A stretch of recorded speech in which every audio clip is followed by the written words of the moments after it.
কই যাইতেছে একবার এটা তো বলবা। তোমার অনেক কথা শুনছি আমি, এবার চুপ করে বসে থাকো। আমি যা বলবো তোমার তাই শুনতে হবে। আজকে ডাক্তার দেখাবো তুমি। এই মামা রিক্সা থামো, আমি যাবো না।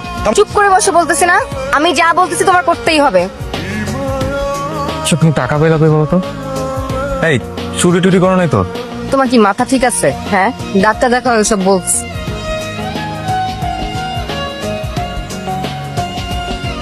এই সমস্যা আপনার কতদিন যাব? 6-7 মাস আগে থেকে শুরু হয়েছে, কিন্তু তখন মনে হতেছিল যে বেশি সিগারেট খাই দেখে হয়তো এরকম হচ্ছে, কিন্তু মাঝখানে সিগারেট খাওয়াও কমাইছিলাম। এর আগে কখনো ডাক্তার দেখাননি? জি না। আমি কিছু টেস্ট লিখে দিচ্ছি, টেস্টগুলো করিয়ে নিয়ে তারপর আসুন। আপনার কাশি হওয়ার সময় কি ব্লাড আসে? জি, সব সময় না, তবে প্রায়ই আসে। প্রায়ই? শোনো, ডাক্তার টেস্ট দিছে কতগুলা। টেস্ট দিছে? আচ্ছা, ভাইয়া ফোন দিছিল, বুঝছো আমার যাইতে হবে।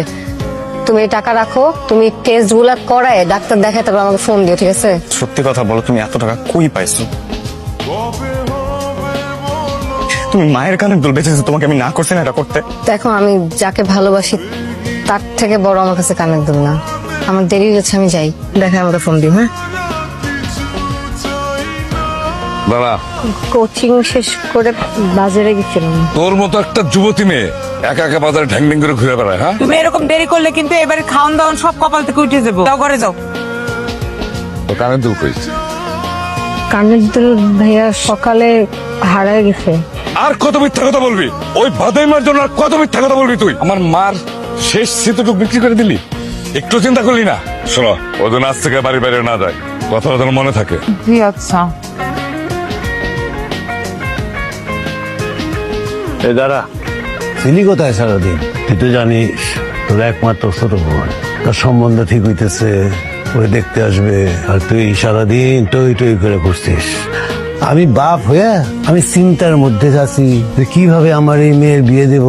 আমি তোর লেখাপড়া শিখেছি, আর তুই হইছিস জমানুষ। ঢং করে তোমার ছেলে, কান্দে আবার। এই ঢং করিস না, তুই যে একটা অকর্মার দেখি, বোনের প্রতি তো একটা দায়িত্ব বোধ থাকে রে। কি দায়িত্ব পালন করলি তুই? কেমন ভাই তুই? ছি, এরকম ভাই, এরকম ছেলে আমার।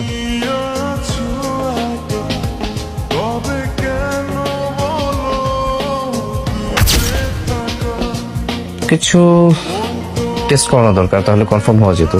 আপনি শিক্ষিত মানুষ, আশা করি ব্যাপারটা বুঝতে পারবেন। আপনার lung cancer 4th stage.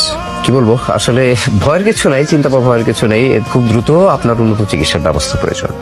Cigarette খাবার বদ অভ্যাসটা বাদ দিতে হবে, সে রেস্টে থাকবেন। চিকিৎসা কি অনেক টাকা খরচ?